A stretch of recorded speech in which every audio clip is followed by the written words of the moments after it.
Live from the headquarters of Ramsey Solutions, it's the Ramsey Show, where we help people build wealth, do work that they love, and create actual amazing relationships. Open phones at 888-825-5225. That's 888-825-5225. You jump in, we'll talk about your life and your money. Jade Warshaw, Ramsey Personality, is my co-host today.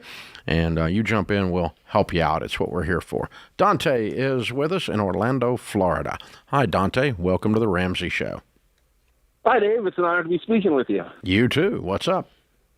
So, real quickly, my cousin gifted me 2 tickets for this weekend's Tennessee and Florida football game. They're really good seats, and the value is about $800 that we can resell them for. Is it morally wrong for me to sell those? Buy cheaper tickets? It is. Yeah. Okay. He didn't give them to you as your side gig. He gave them to you to use. You give them back to him. Okay. Well, I don't want to give them back. I want to use them. Okay. If you want to use them, that's fine. Yeah. But, I mean, I'd give them back. But, no, I wouldn't sell that. The joy was him. The joy for him was you going to that game. And so if you don't want to use them, then his joy will be somebody else going to that game. I got you. Fair enough. Yeah, they're his. They're not yours. I got you. Can I ask you a second question real quick? Sure. Kind of off topic of this one, because that was very easy. I have a couple 401ks that have like a few $1,000s from previous employers. Mm-hmm. Should I combine them all into one with my current employer, or should I just leave them alone? I always just roll old 401ks to IRAs. And you just get with your SmartVestor Pro, and they can help you start an account to do all your old rollovers into. And that's where all mine are. They're all in IRAs. If they were Roth 401ks, they'll become Roth IRAs. If they were traditional IRAs, they'll become traditional 401ks. So it's an interesting question, though, going back to his football thing for a second. Yes. Because I saw that we get to see a little bit of like a half a sentence from our associate producer, Austin. He tells us a little bit about what you're calling about. Uh-huh. And so I kind of thought, under what circumstances, if you won the tickets from a radio station, you would be able to sell them? I agree. Okay, yes, I agree. That's not a thing, okay? But like if like I had a Titan suite for a while, okay, and I gave one of my people that worked here at Ramsey 2 of the tickets. Okay. If they took those and resold those, that would be not okay. Yeah. That's not why I gave them to them. It was not to give them money. If I wanted to give them money, I would have given them money. Or you might just tell them, like, I give people tennis shoes sometimes because I love Jordan shoes. And if I give them, I'll say, hey, I don't care if you sell them, do whatever you want with them, but here you go. Give them permission. I'll give them permission. If you do care, if you don't care, maybe it's a good thing to say. But like we actually had Predators tickets that the company owned, and there's a drawing every week for an employee benefit. Okay. Just something nice to do for the team, right? Yeah.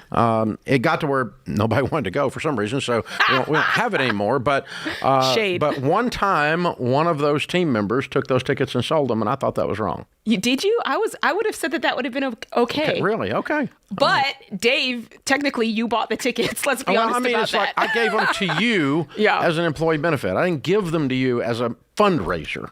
That's a good point. If I donated them as a fundraiser for your get-out-of-debt plan, it'd be different, right? Yeah. You could use them or you could do whatever. But, as a matter of fact, I'd rather you didn't use them then, that you used them to get out of debt. But There's I don't some know. gray area. Under what circumstances? I guess A, if they tell you, sell them. Yeah, they say, I don't care what you do with it. I don't care what you do with them. I'm sick of this. I don't want them. I'm not going. You can burn them. You can sell them. You can use them. I think the quality of what the gift is, like you said, a box seats. Well, I mean, that's a big deal. Yeah, I mean, if it was a $5 ticket or something, but I'm just saying you wouldn't bother to sell that. But those $800, but for the Florida game. Okay. Here's another caveat: if it causes them to have to spend money in order to enjoy it, then they should be able to get out of it.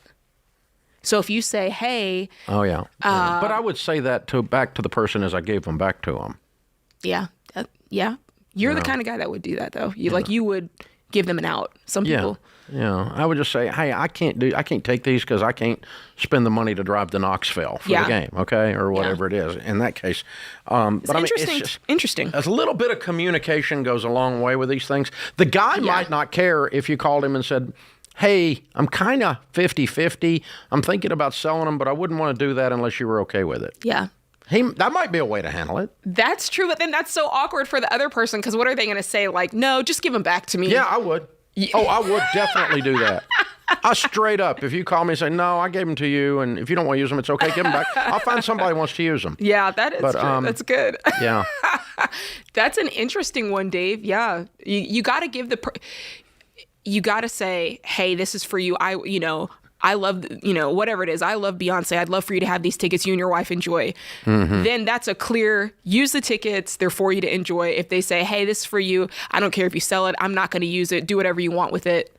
Then you have the clear out. I was trying to think of the other one. Oh, I know what happened one time. I gave a guy tickets and he did sell them. And so these strangers come into my box. That bought the tickets off the street. Oh, that's terrible. See, that's even worse. And then you got to sit and talk to them. Yeah, You're like, who is this guy? They're in my private box, man. I mean, it's like that's why you get one. Oh, that's terrible. Oh man, and they're and I have to be nice to them. Because then they'll have a Dave story otherwise, right? There's another side to this, Dave, because this is making me go, this is like, okay, you get it. This is like a Christmas gift, right? Yeah, it's like regifting Rachel. Regifting Rachel. That's Rachel's nickname. Regifting Rachel. But look, my mother-in-law, if she gets something, she's going to look for it in the house. Oh. So I can't give. You got to watch Rachel. She'll give you back the next year what you gave her last year. And not remember it. She's straight up regifting Rachel. I think I heard her tell a story about giving the person the gift back. She's done it before more than once. That's hilarious. So there you go. So it runs in the family. So I can't really say much to you, Dante, but it's if my own kids are doing it. But it's interesting. Under what circumstances? Number one, we gotta have some principles here. How are we deciding? It can't be a wrapped gift. It has to be something they put in your I'm saying with the tickets. With the tickets, if you asked or if they said, yep, it was okay, then it would be okay for sure. Okay, yes. That's circumstances. And for sure, don't create. You're not creating awkwardness like selling the public a box in a private seats in a private box or something. That's like so freaking strange. Yeah, that's bad. I'll tell you one too. Okay, if you give that guy the tickets, this is different than selling them, and then he just doesn't use them. Oh, well, that's even worse. And they're worth $800 a piece. That's the worst of the worst. They just burn you. Yeah. They just burn them. Yeah. And it's like, I could have given them somebody would have liked to have gone. Yeah. But you took them and threw them in the trash. That's just rude. That's gonna be rude. There's a lot of ticket etiquette going on today. There we go. This is the Ramsey Show.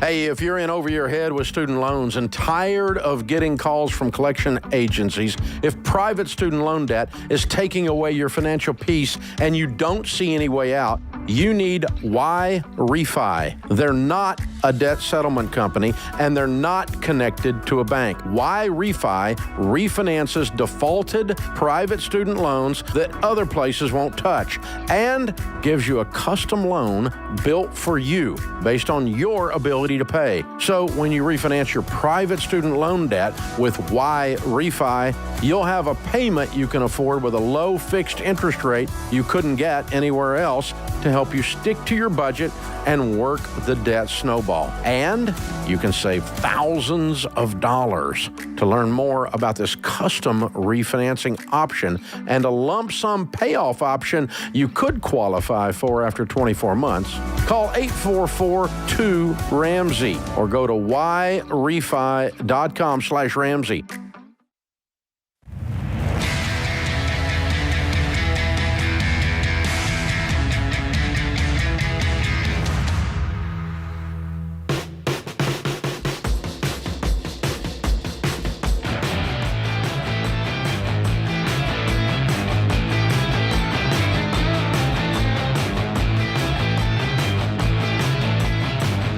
Washoe, Ramsey Personality, is my co-host in the lobby of Ramsey Solutions on the debt-free stage. Douglas is with us. Hi, Douglas. How are you? Happy to be here, Dave. Honored to have you, man. Honored to have you. Love your T-shirt. Pleasure is Discipline mine. equals freedom. Amen, well done. sir. Amen. So, where do you live? I live in a small town of Sonora, California. Oh, very nice. Yes, That's sir. a nice area. It is. And how much debt have you paid off, Douglas? $192,000. All right. How long did that take? From your Financial Peace University, it was 5 years, 5 months. All right. I love it. Yes, and what was your average or your range of income during that time? $56,000. I now make $87,000. Way to go. Whoa! Yes, sir. What do you do for a living? I drive Big Red. I'm an engineer firefighter with Stanislaus Consolidated Fire Protection District outside of Modesto. Love Cool. it. Good wow, for you. look at that photo. What kind of debt was the 192? It's the weirdest debt you'd ever hear of. It is my house. Hey, let's go. Well, we're looking at weird people You with know, a how paid-for weird as it house. goes. A Big Red driver with a paid-for house, baby. Yes, Game sir. on. Yes, sir. I love it. Yes, sir. Congratulations. Thank you. Congratulations. Well, tell us the story. What started this journey 5 years ago? Started the journey basically. I had a new engineer bid in with us, and he said, "Have you heard of this Dave Ramsey guy?" I'm like, "No." And he's like, "Well, you got to check him out." And I was like, "Okay." Well, he got me into FPU. He's right here with us today. All right. And he got me into FPU. We did FPU, and then also one of my interns. It turns out he got hired with Modesto. He ran our table during FPU. He's also with us today to celebrate as well. All right. That's awesome. Very cool. yeah. Very cool. Where'd you take the class? We took the class at a church in Modesto. I don't remember the name of the church, but That's okay. It's okay. it was wonderful. We had this might make you laugh a little bit. 35 credit cards Woo. on our table. Wow. There it is. Chop them, chop them. Get them rid of them. Serious plastic surgery. You well betcha. done. That's 5 years ago. Your income over 5 years ago is from 56 up to 87, and you just keep plinking on the house. Yes, sir. Did you have any other debt when you started? I had a little bit of stupid because I had been told you have to have a credit card to buy a house, and we both know that ain't true. And so there was just like $100 to $200 on that, but yeah, Knock that that was out. gone immediately. Yeah. So it's Yes, just a matter sir. of saying, okay, I'm going to line up for the long haul. Never again. Going to do a little marathon run here, a little 5-year run, and knock the house out. How old are you? I'm 46 years old. What's this house worth? This house is now worth, last I saw, $340,000. Good for come you. on, And somebody. how much you got in retirement? Retirement now. Well, I have my PERS retirement, and then I have currently $50,000. Okay. Working Good on for that. you, man. Gonna well hammer done. that out. Well done. You've done great. Congratulations. Thank you. And all making 56 to 87. Yes, Congrats. sir. Very Yes, sir. cool. Yes, sir. So you paid off your house. Oh, I'm just struggling. My mind is blown by this. 5.5 years, basically. Most people do that when they get intense in about 7 years. How did you do this? And what would you say to other people? Because most people, 46, it doesn't matter if you're 46, 56, they don't understand this idea of paying off your house. And they certainly don't understand how in the world someone could do it in 5 years and 5 months. Well, if I could share, I would love to share that feeling of the freedom you get once you do it. If people could just have 5 seconds of that, Did never go back. you never go back. There were days where you would put in, like our typical shift, we work a 48-hour shift, and then we're off 96. There were times where I'd put in 6, 7, 8, 10, 24-hour shifts just to Wow. knock it out. That was a big part of it. The big part for me was, like you said, you inspired me so much with changing that family tree. I want something to give away to my family someday when I'm able to find that lady and have my family. It's going to be amazing. Yeah, way to go. That's so Proud cool. of you, man. Thank you, sir. Good work. All Thank you right. so When much. somebody says, you know, a new guy comes on the shift and you go, now you're the guy bothering, like your buddy over there, right? Hey, you got to try this Ramsey stuff. What do you tell them the secret to getting out of debt is? I got a paid for house. I'm 46. Well, we actually had that conversation with Firefighter Baker the other day. We already showed him EveryDollar, and when I get back, I want to put him through Financial Peace University. The main thing being is to stay focused. Pay attention to the people around you. And the main thing being is just you have to believe that you can do it and knock those other voices out around you, block them out. For those saying, oh, it's good debt, you have to have debt. No, you don't. You're You in can California. do this. Nobody has a paid-for house. This guy does. Except Douglas. Except Douglas. Yeah. Yes. And now I think my biggest problem is trying not to, being too much over it. You have to like slip in a little bit. Hey, you heard of FPU? Hey, you heard of Ramsey? You want to just take your baseball bat and go, hey, wake up. Knock him on the side of the head. I love it. That's great. Thank you, man. Thank you very much. Oh, thank we you. appreciate it. We're so proud of you. Thank you. We've got the Live and Give box for you. Thank you. And that's the Baby Steps Millionaires book. That's your next step. Yes. For sure. Yes. And the Total Money Makeover Yes. for you to give away and maybe get somebody started. And I'll give you a Financial Peace University in that kit. Thank and you you can so use it much. for Firefighter Baker that way. That'll be perfect. Absolutely. Absolutely. Knock good him on the stuff. head with it. Hit him with the box and then hand him that. Yeah. And I'd like to say one more thing before I do my screen. I want to thank my family. This is my father and my mother. They came down with me from Virginia today. That's the man that taught me how to work. That's my hero. If you want to know who a firefighter hero is, Amen. he's right Wow. there, and he's also right there. So there you have it. Proud of you, gang. So, well thank you. done. Well done. And I know your dad is. Excellent stuff. And your mom. Good work. All right, Douglas from Sonora, California. How do you do it? You work consecutive 24s. Woo-hoo, Whoa, come mic on. drop. Yeah. Oh, he knows how 5 to work. years, 5 months, paid off $192,000. House and everything. And yes, I did say California. $56,000 to $87,000 as a firefighter. Count it down. Let's hear a debt-free scream. 3, 2, 1. I'm debt free.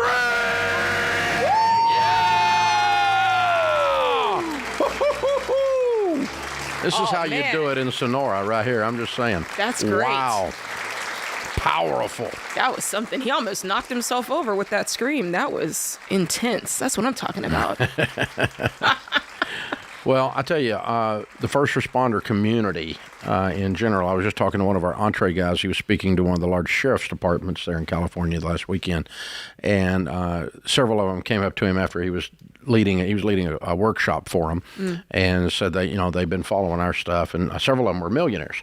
That's awesome. And so the first responders community does a really the ones that know how to that lean in, they do an excellent job of applying these principles. I could see that. It's a very community driven bunch of people, and all it takes, like he said, is one guy getting in there and say, hey, let me show you what worked, putting their arm around them. I love the language that they use with financial peace. He put me in. He put me into financial peace, and now I'm going to put him into it's like you literally take them with you, grab them by the arm. Fireman's You're going carry. with me. Fireman's carry over the shoulder. Here we go. That's right. Yeah, it's good that we do that on, by the way, for those of you tuning in by one of the 9 million methods we have out there, we're broadcasting this on September the 11th. So to honor a firefighter on that day for his debt-free scream is really appropriate. That's special. And honor the first responders in any way we can, because that was I'm old enough, I remember that very viscerally. Some of you weren't born yet, I know, but for you it's like Pearl Harbor. It's some kind of distant history thing, but for those of us that remember watching those cowards fly those planes into those towers, it's something we will never forget, the feeling in our chest, the feeling down the back of our neck, and then watching those heroes go in and save people and attempt to save people, and it was a wild event, to say the least. And thanks to all of you that serve as first responders out there. You're amazing people. This is The Ramsey Show.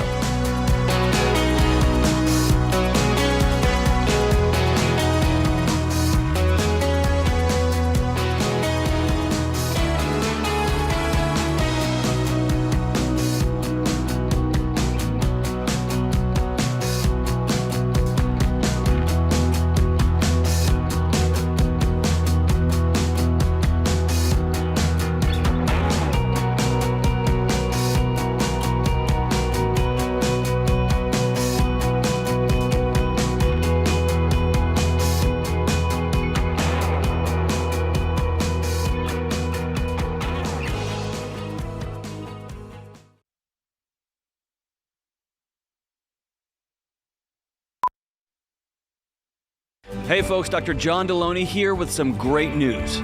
You get to choose. Whatever you do, good or bad moving forward, the choice is yours. And when you're intentional about making good choices over time, they become healthy habits, like choosing to slow down and make time for a daily practice of prayer and meditation. One thing that has helped me with a daily practice of meditation and prayer is Hallow. Hallow is the #1 prayer app in the world, and they're giving you 3 months free to get started. That's 3 months free to prioritize your mental health and be intentional about finding peace through calming music, prayers, meditation, and more. And Hallow isn't just Catholic. You can tailor the content towards your faith tradition. If you don't have a faith tradition, this is a great place to learn more about it. From scripture readings and prayers to journaling, Hallow makes it easy to practice mindfulness, build a deeper, more meaningful spiritual life, and choose peace. Remember, Hallow is giving you 90 days free. Imagine the peaceful habits you can establish in 90 days. Go to hallow.com/Ramsey today and follow the simple prompts to start your free 90-day trial. That's hallow.com/Ramsey.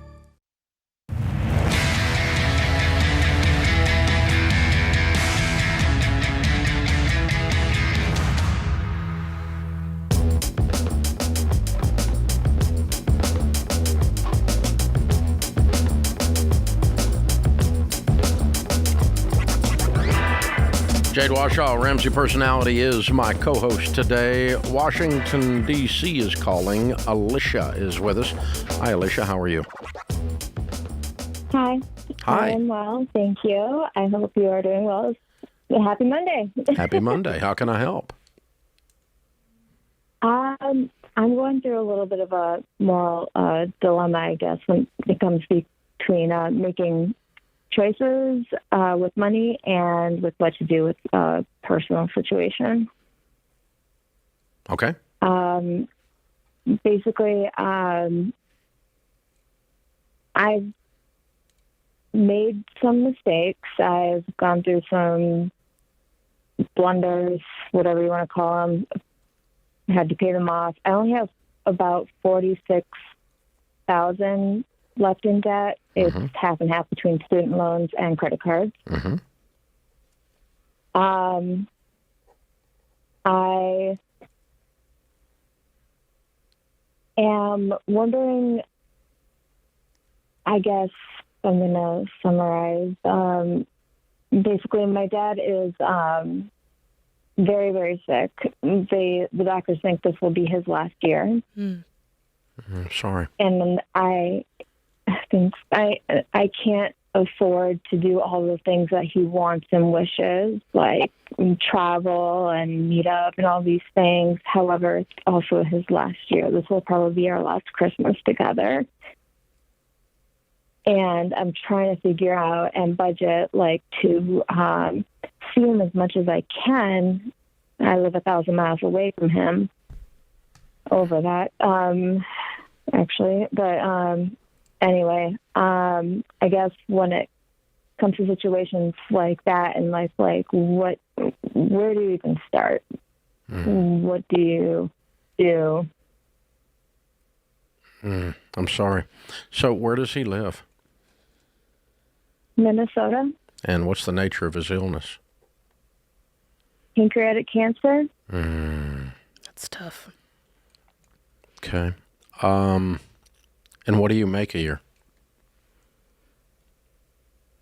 It's varied the last few years and is currently varying because I've had to take time off because I've gotten sick myself.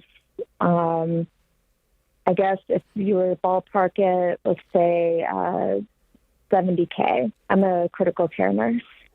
Okay. All right. What was the nature of your illness? Stupid things from Lyme's disease to kidney infections to... Those don't sound stupid. They sound like that's chronic. Doesn't sound stupid. It sounds pretty rough. Yeah, it sounds serious. Okay. And so he's wanting to see you. You're wanting to see him with this diagnosis. That makes a lot of sense. You also mentioned that he's wanting to do a lot of things I can't afford to do. What does that mean? I've already canceled all my subscriptions. No, I said he's My wanting. cards. I thought you said he's wanting to do a lot of things that you can't afford to do. What is he asking to do that you can't afford to do? Go out to Colorado, visit him at his new place at Estes Park. So he's in Minnesota or he's in Colorado? Great question. I don't even know. He goes back and forth. Does he have two residences? He has two houses?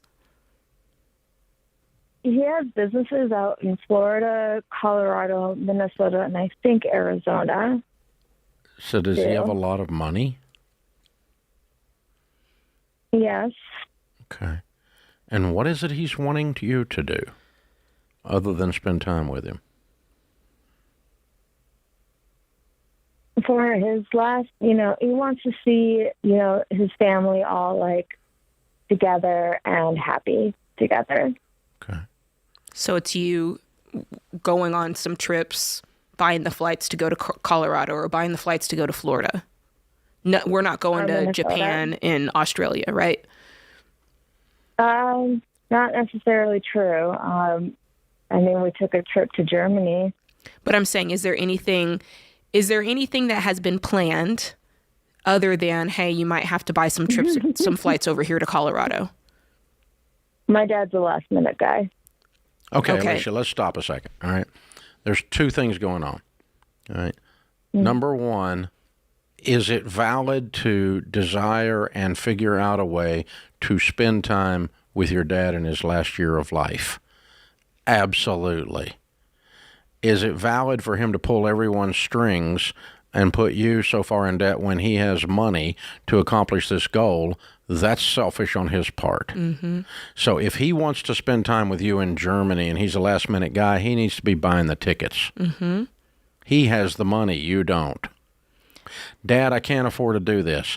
I love you. I would love to spend some time with you. I will drive to Minnesota when you're there. That's the closest point. Or I will drive to Florida when you're there. That's the even better. I can do that in one day. It's 1,000 miles. I'll just get in the car and come. And I can spend a couple of 3 days with you, and then I'll have to come back and go to work. That's what real people do in situations like this. Mm-hmm. Yeah, there's nothing. You don't get to just make up finances if they don't exist because this is a horrible, sad situation. Yeah, and on your part, there's nothing wrong with getting with your family members and saying, let's make a plan. Like, let's plan this out. What do we want to do? What do we plan to do? That way we can all decide if it fits in our budget and we can make changes if we need to. Because if he really does want to see you guys and spend time with you guys, and that's the point, then that's what's going to happen. Yeah, but you got to be proactive. 20 years ago, my father-in-law decided he was going to pay for the whole family to get together once a year. We call it the family reunion, no duh. And he pays for the whole deal. It's nothing fancy. It's at our lake house, but he pays for the food and the boat gas and whatever. None of us need his money. All of us have enough that we're just fine. But it's his great pleasure in life to make sure he gets everyone together. He's 94 this year. No one will miss, and he will still pay for it because we can't make him not pay for it. It's part of the joy of him gathering everyone together and paying for it. That's how this works in the real world, okay? But we do it at a place that we can afford and that everyone can pull off. He's not asking everyone to go to Japan who's broke because he's impulsive. That's weird, okay? I know. So you need to set some boundaries with your dad, loving, and say, I am more than willing to spend time with you. I do not have the finances to follow you around all over the world. If you want me to do that, you're going to have to buy the ticket, Dad. And it's okay if you don't want to. But you cannot say that means I don't want to see you, because I'll get in the car and drive to Florida when you're there and see you. I'll see you. I'll spend time with you, but it's not required that we do that in an exotic, expensive location. Mm-hmm. It's just required that we spend time together. That's how you spell love. Time. And it's not exotic. That's not how you spell it. Yeah, that's good. That's good, Dave. And so, I'm sorry, honey. I'm sorry you're all facing this. It's tough. But the way, and I'm sorry your dad's having to navigate these emotions, and he's struggling to do that properly. So you've just got to be loving and kind and say, Dad, I want to spend time with you. I'll have to do it in a way that I can afford to do it. I don't have the money. And if you want to do something impulsive, if I can take time off, I will. If you're a last minute kind of guy, which, by the way, if I had 1 year, I'd be a last minute kind of guy. Yeah, absolutely. Like for the whole freaking year. All the time. I'd be calling people up and going, hey, Let's go do it. We're going. Where you want to go? Yeah. Everybody load up. Yeah. I know that's right. I don't mind that, but I'm also paying for You're it. paying for it. Yeah, that's true. And I'm not asking broke people that I love to go in debt And it sounds like he has the money. to fund a memory. Yeah. He's got the money. Yeah. So, he's got businesses all over the place, houses all over the place. Yeah. So this is the proper use of this. It's not, you don't use, well, I'm sorry. I'm sorry you're facing this. Yeah. It's awful. That puts this hour of the Ramsey Show in the books.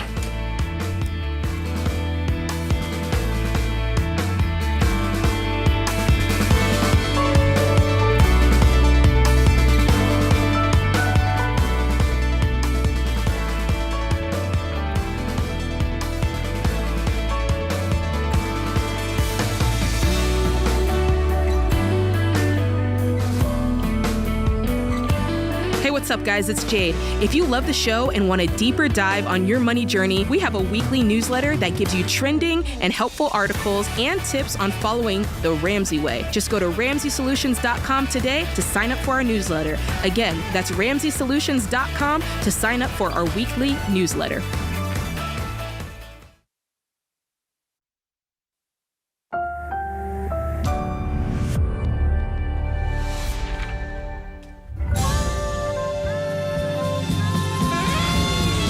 Live from the headquarters of Ramsey Solutions, it's the Ramsey Show, where we help people build wealth, do work that they love, and create actual amazing relationships. Jade Washaw, Ramsey Personality, is my co-host today as we take your questions at 888-825-5225. Now, last fall, not quite a year ago now, I think it was November if I recall, we did a fabulously attended free live stream on real estate. Interest rates had not yet climbed to where they are now, but the COVID rush, the Fauci pandemic quarantine rush had eased, and the real estate market was cooling off because interest rates had ticked up, and people were freaking out, acting like the real estate market was going to crash and that prices were going to go down. I'll just wait till prices go down, and we were addressing that. We had this big podcast. You were, of course, here. You were still in your first few months with us at that point. And it was very successful. We had, I think, a couple of 100,000 folks watch that view, or watch that live stream. I called it a podcast. Watch that live stream. And in it, we went through the details of the real estate situation and explained very carefully how dramatically the supply of housing is below the demand. And that anytime there is a demand for anything that is higher than the supply, if you took economics in the 7th grade, they taught you that that means the prices will go up. When demand exceeds supply, prices will go up. The more demand exceeds supply, the more prices will go up. And as long as that is the perception in the market, then its prices are going to go up. That's what's going to happen. And so we told you house prices are not going to tank. As a matter of fact, they're probably going to go up in 2023 about 7%. Now, at that time, we had two types of house prices floating around. We had the people that had priced their house way high and unrealistically, hoping to catch a sucker. Because there were a bunch of suckers out there buying property for anything and everything way above appraisal. Yes. Okay? That is not an actual price. That's a sucker. Yes. That's not a price. And so and then there were people that had priced their homes at or around appraisal. We were not talking about sucker prices. We were talking about appraisal prices are not going to come down. We said you can expect to see people calling prices going down, but really what it is, it's the asking price that's going down because people quit fishing for suckers. That's okay? right. And they get more realistic, and you're going to expect to see, instead of 8 minutes time on the market, you can expect 80 or 90 days time on the market, which has been typical for the last 50 years in the real estate market. That you mow the grass, you trim the bushes, you paint the kids' weird bedroom, and you vacuum and you steam clean, and you clean out the garage and you clean out the closets and you put fresh light bulbs in and you put your house on the market at a good price based on what your good, competent real estate agent tells you to put it on at, and it will sell in 80 to 90 days. For the last 50 years, with rare exceptions. Keyword competent. Yeah. And then, keyword competent and keyword that you priced it properly. That's right. Okay. So we told you a year ago that you're not going to see house prices going to go down. We think they're going to go up around 7%. They went up 27% the year before, but that was based on the Fauci pandemic quarantine. So, the people came out of their houses after that quarantine like a Baptist after a casserole, and buying stuff left and right. And so they went crazy. And it jammed up supply demand on everything. We called it supply chain. And all it was people were buying like nuts, man. And so now the Wall Street Journal reporting today, home prices aren't falling anymore. After declining on a year-over-year basis for 5 consecutive months, which includes the prices with the suckers that I was talking about, the longest run of declines in 11 years, U.S. house prices rose in July. The surprisingly quick recovery, which really wasn't a recovery. Surprised? I'm not surprised. Suggests that the residential real estate downturn is turning out to be shorter and shallower than many housing economists expected after mortgage rates soared last year. Scarcity is a big reason. Yeah. Supply shortage. Hello. Yeah. High interest rates have prompted homeowners to stay put rather than buy new homes and take on more expensive mortgages, resulting in an unusually low inventory of homes for sale. No, honey, there was already a lower inventory than there was demand. Now it's even worse because demand has even slowed because of interest rates. Prices are generally holding firm outside of a few trouble spots. The national median existing home price rose 1.9% in July. It's almost 2% in 1 month. Sheesh. If you annualize that, that's 24. I don't think we're going to see that. Yeah. But even in a market where demand has been hammered by higher rates, the supply just isn't there, says the chief economist at KPMG. Short of a flood in supply, it's hard to see these prices coming down. Now, how would you get a flood in supply? Well, you'd have to see a building boom, and we are seeing quite the opposite. The number of spec homes being built, homes that don't already have a buyer, almost zero. Wow. Completely dried up. Builders quit doing them. And so there's the opposite of a flood of supply. There's a flood of shortage that's coming. So you're going to continue to see real estate prices climb. We told you that. Oh, by the way, we're doing another live stream where we will also give you some more truth. And a year from now, we'll say I told you so about that too. Are you ready? Yes. Okay. This one's got Jade and me and Rachel. We're doing it tomorrow night. For those of you listening live, it is Tuesday, the 12th. That's when the event is. That's right. It is the student loans in America. How we got here and how we'll get out. Ooh, it's the get out part for me, Dave. Yeah, that's main. We're not going to talk about and gripe about all the stuff. It doesn't. I mean, how we got here, you can argue about that. Sure. You can't argue about how to get out because I have figured It's only one way to get out. The results are in. It's not Biden. Right. Survey says not Biden. Thank you, Richard Dawson or Steve Harvey. Right. Yeah, survey says Family Feud. Okay, here we go. But either way, we know that you are not getting out from the Biden administration. Even the Biden administration knows that. Yeah, they know that. And because Supreme Court convinced them of that. That's an interesting move. So now here we go. How are you going to get out? What are you going to do? Well, we're not going to beat you up. We know you're confused. We know you're scared.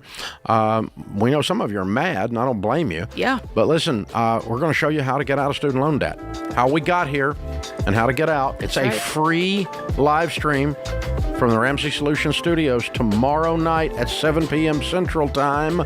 Sign up for it at ramseysolutions.com/student loans. You'll want to know this information so a year from now, when we say I told you so, you can say I was there. Yes. When he said that, when she said that. That's right. When Rachel Cruz and Jade said that, I was there. And I did it. And then I did it. There we go. ramseysolutions.com/student loans. Free live stream.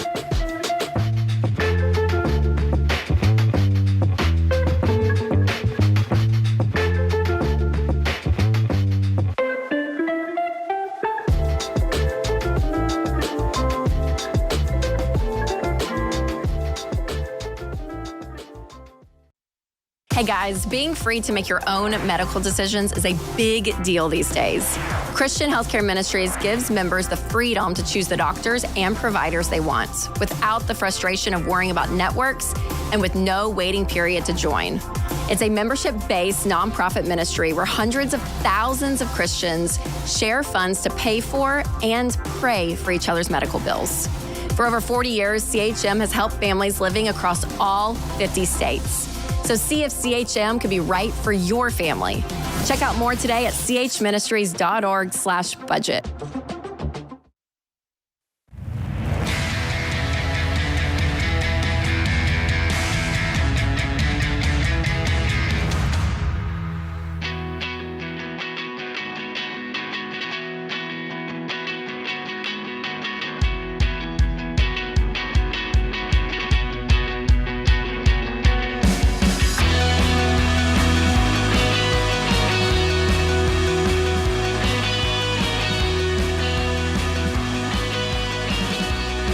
Jade Washaw, Ramsey Personality, is my co-host today. Open phones at 888-825-5225. Sam is in Daytona Beach. Hi, Sam. Welcome to the Ramsey Show. Hi, Dave. Hi, Jade. Thanks so much for taking my call today. I appreciate it. Sure. What's up? Okay, so I've got, it's a complicated situation, but I'm going to try and simplify it as best as possible for you guys so I can just honor your time. So basically, I'm completely debt-free. I've never had any debt. Very thankful to you for that. When I was 18 years old, I took FPU before I went to college. Wow. And actually graduated fully debt-free. And so it was the best decision I ever made. So never known any debt. I have a fully funded emergency fund. But about a year ago, I was given a sum of money from a family member. Now, the sum of money that I was given, it was kind of given with the pretext of the reason why they had this money was for a wedding or maybe to invest into, to give for like my first property that I would own. But since kind of none of those things had happened, they decided, I'm just going to give it to you now. And I want you to do something with it. So in regards to like investing or et cetera, et cetera. How much money is it? My problem is, so it was $20,000. Okay. Cool. That's awesome. Yeah. So I guess my next issue was more, I kind of don't know what to do in the sense of I don't know much in regards to investments. And since it was kind of sprung on me, especially I think with the attachment of going, it was going to be for maybe a wedding or maybe a house deposit, but that kind of hasn't happened. So, do you not own a home? I guess I'm a bit. Are you renting? I don't know. You're renting. Are you opposed to saving this money? I mean, you said that initially it was maybe for a wedding, maybe for a down payment. Why wouldn't you set it aside and add to it as a down payment? Well, I guess that's part of my question of just going, is that the best thing to do? Because I actually have no problem with it. I think what I've been struggling with is because from this family member, it was kind of given the I'm giving you this money because I want you to do something with it in regards to investing it rather than it just sitting in my bank account doing nothing. Well, it wouldn't be doing nothing. I mean, you can put it in a mutual fund and add to that mutual fund and make that your down payment fund 2 years from now, 3 years from now. Yep. Yeah. Okay. Yeah. So just go to RamseySolutions.com. Just go to RamseySolutions.com and click on SmartVestor. and you'll find a group of SmartVestor pros in the Daytona Beach area.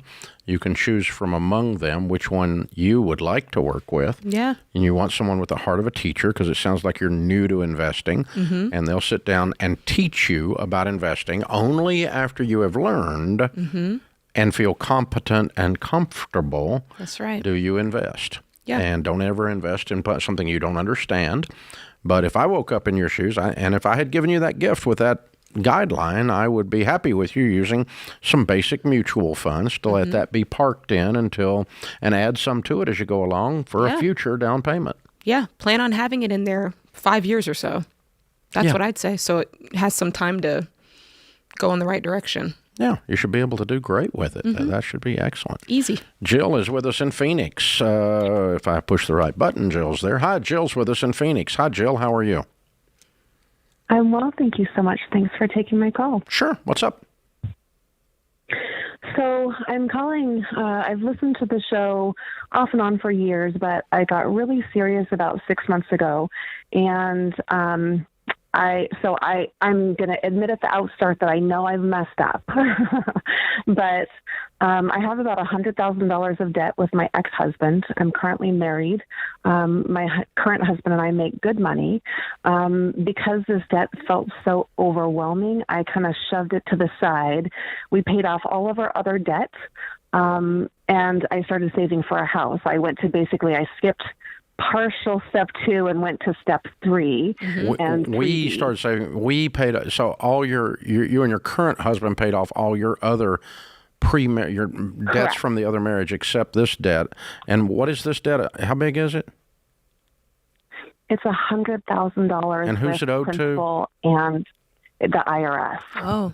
Okay. And how did you end up $100,000 in debt to the IRS? So my former husband owned a company. Tax issues got complicated. Life was really overwhelming. He didn't want to deal with it. I didn't know how to deal with it, so we just didn't file 7 years of taxes. Ooh. Yikes. Yeah. So when we got divorced... Wait a minute. Did you have an income during that time? You personally? I did. And you didn't file taxes on that income?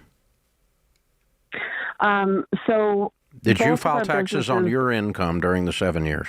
No. Okay. So his business was complicated. You didn't file on it.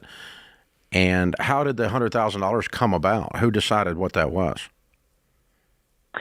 So when we were getting divorced, we actually hired a CPA, which is what we should have done in the first place. And they went through, filed all of our taxes, and let us know, what we owed, as well as initially interest and penalties. And of course, why in the world did you filing jointly while you're going through a divorce? Why didn't you file separately? You would have only been responsible for the taxes on your income. The judge required it, unfortunately. Interesting. I know. I don't believe you. I think your attorney mailed it in. Judges, that's not logical. The judge required you file your freaking taxes. I don't argue that, but he didn't file. He didn't require you were as liable that you had to pay taxes on his business that he didn't file on. So because the judge basically said, well, you benefited from the income while you were married, so you are both jointly and severally liable, and you have to file together. It was very, very frustrating. So I have a question about your ex-husband. Is he going to, if you both said, all right, it's $100,000, I pay 50, you pay 50, is he gonna do it? No, it's joint and several. She's liable for all of it until it's all paid. Through the divorce, he is obligated to pay 60%, and I'm obligated to pay 40%. And that's kind of part of the question is, no, should he's I not. just try to pay the $40,000? No, he's not. No, he's not. The divorce decree says that, but the IRS says you owe $100. Right.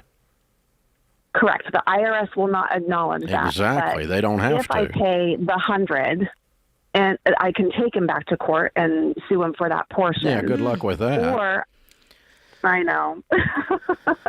And honestly, it wasn't until I called a Smart Investor Pro because I started saving for a house, and I had my emergency fund. I was saving for a house, and your Smart Investor Pro was like, no, girl, you got to go back to step 2. You have to deal with this. Yes, you got to deal with it. He's right. So, how much money do you have laying around? So I have $55,000.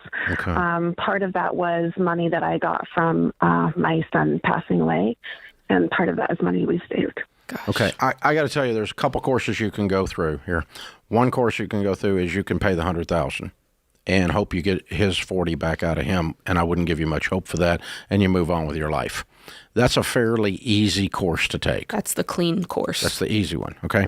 Here's the one I would do, though, and it's the hard one, okay?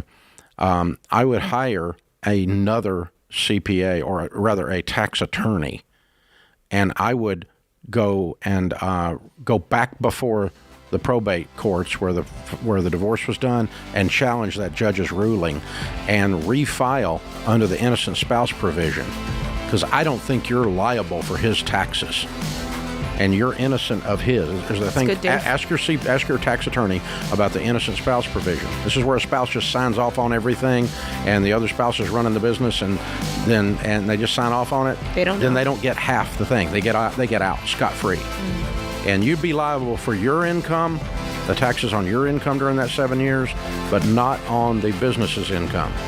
And I'm challenging that judge's ruling if I'm you. It's going to cost you $10,000 to do this. I was going to say, how much would you spend to do that? Yeah, but I would do it. This is the Ramsey Show.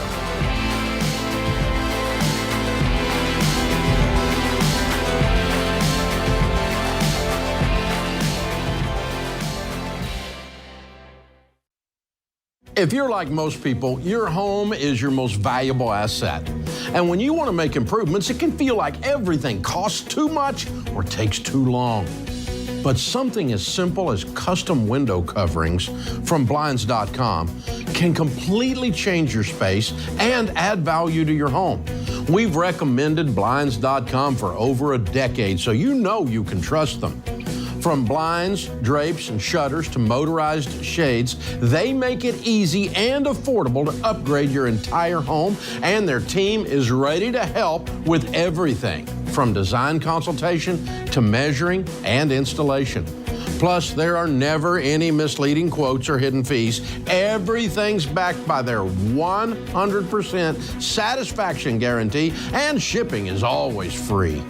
See why Blinds.com is the #1 online retailer of custom window coverings. Visit Blinds.com to save up to 40% off everything site-wide. Go to Blinds.com for more information.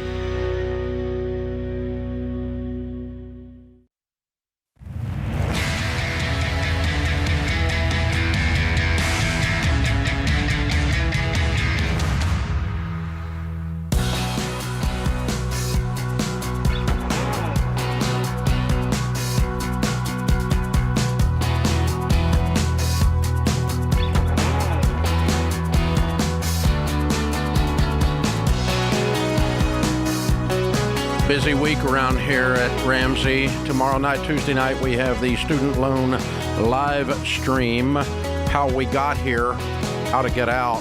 Jade Washall, Ramsey personality, along with Rachel Cruz, will be my guests on that live stream.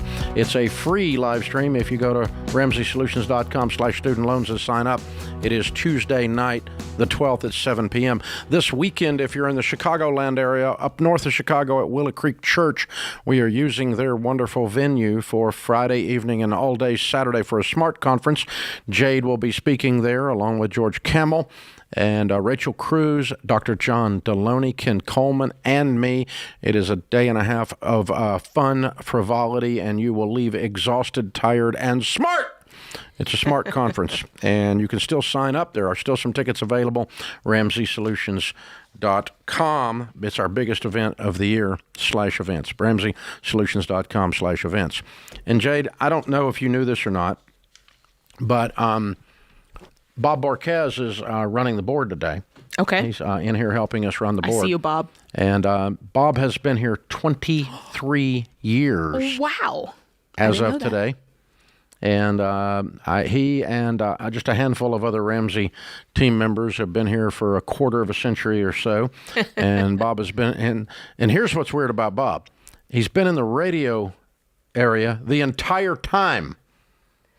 That's weird. Well, have you ever heard his voice? Yeah, I know. He's got the pipes. And he's never done, I mean, we get voice work out of him just because he's here, but he has never been done professional voice work for us in the sense that we pay him for his voice. We pay him for being Bob. That's what we pay him for. And a lot of the 680 radio stations that carry the Ramsey Show, the Dave Ramsey Show in the old days, are there because Bob called them. And that was his job for a lot of years, calling radio stations to get us on. And a lot of the reason this network is the size it is because of Mr. Bob Borquez. We salute you today, brother. Thank you, Bob. Very cool. Good stuff. Morgan is in Minneapolis. Hi, Morgan. Welcome to the Ramsey Show. Hi, thank you so much for taking my call. Sure. What's up? So I have sort of a complicated situation. My husband and I are in the middle of a construction project that should be wrapping up here hopefully in the next few weeks. Good. But my question is, in the meantime, should we work the debt snowball or should we try to attack our credit card debt, which is at the end of our debt snowball, to improve our credit scores in the meantime, since we have to maintain good credit before we refinance? You have a construction loan? Yes. You've not been pre-approved for your takeout loan? No, not yet. Why? How in the world did you get the construction loan without a pre-approved takeout? That's weird. Okay, well, so you don't have your permanent mortgage arranged? I mean, not formally. Well, that would be not. Yeah. Okay. Oh my gosh, I'm scared. What's causing that? I don't know how they got their construction loan. Very few people will make a construction loan. I mean, what is y'all's net worth? Morgan. Morgan. I don't know the answer to that right offhand. Okay. You don't have any, but you don't have any money because you have a bunch of credit card debt. How much credit card debt do you have? Just about $20,000. And most of that relates to our project. Yeah, I bet. And what's your household income? So,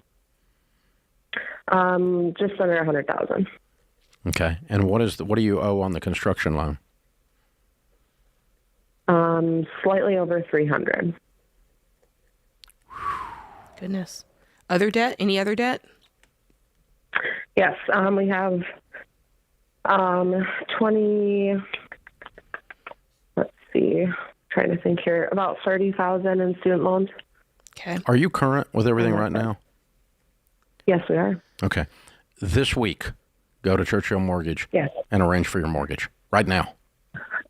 Okay. Because this house of cards may fall in, and if it does, you're going to lose this house. And I want you to get your permanent mortgage in place before this crap falls apart. Okay? Because you have gotten yourself into deep debt. And I'm really afraid for you right now.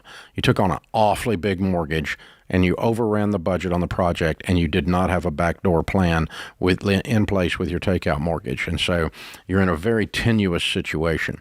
So the first thing you've got to do is immediately get a mortgage in place to take out, set up and approved to take out this construction loan.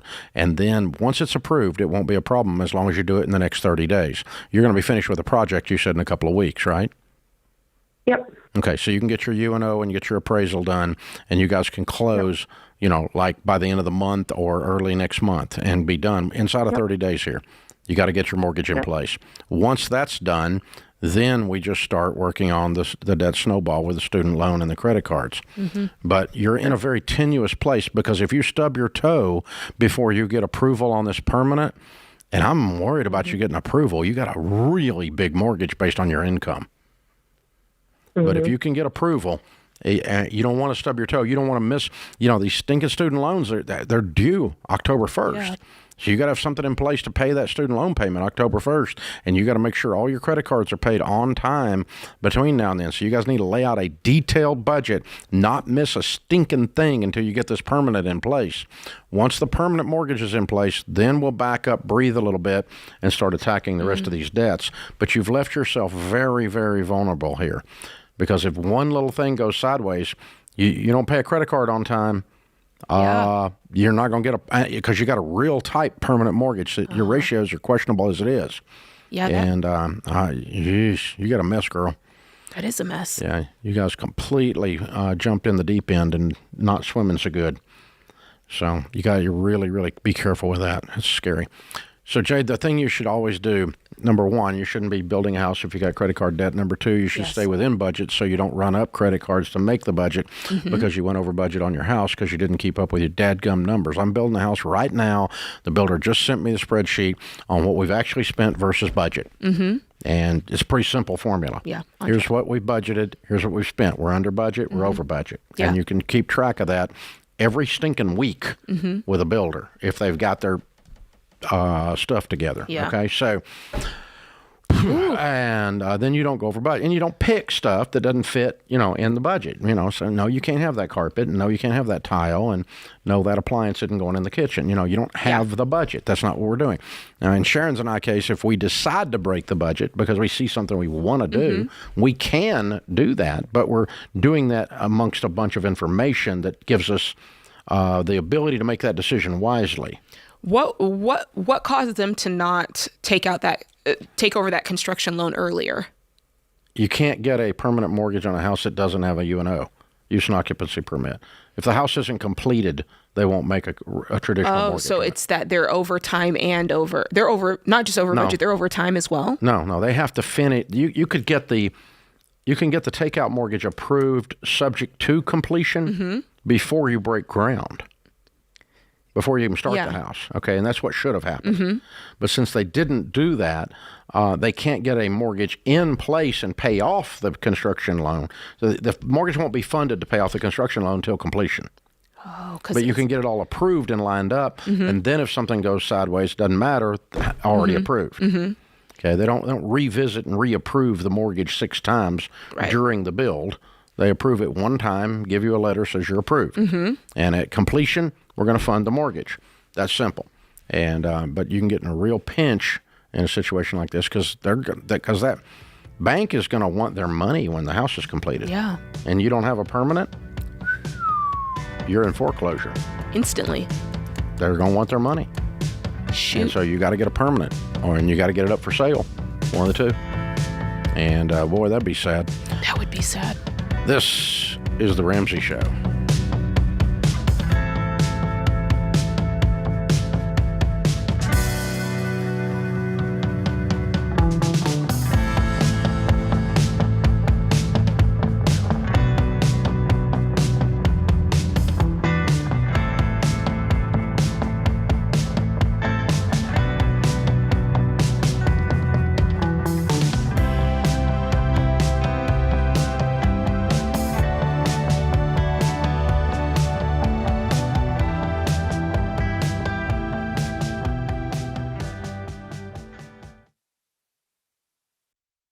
It's a competitive home buying market, but there's a way you can get an edge. Churchill Mortgage works with you to understand your budget and your goals. And the Churchill Mortgage Home Buyer Edge offers you fast pre-approval and a secured interest rate. Plus, Churchill has bumped up their seller guarantee to $10,000, giving your offer the best chance of being accepted and helping you win in today's market. Go to churchillmortgage.com today to learn more.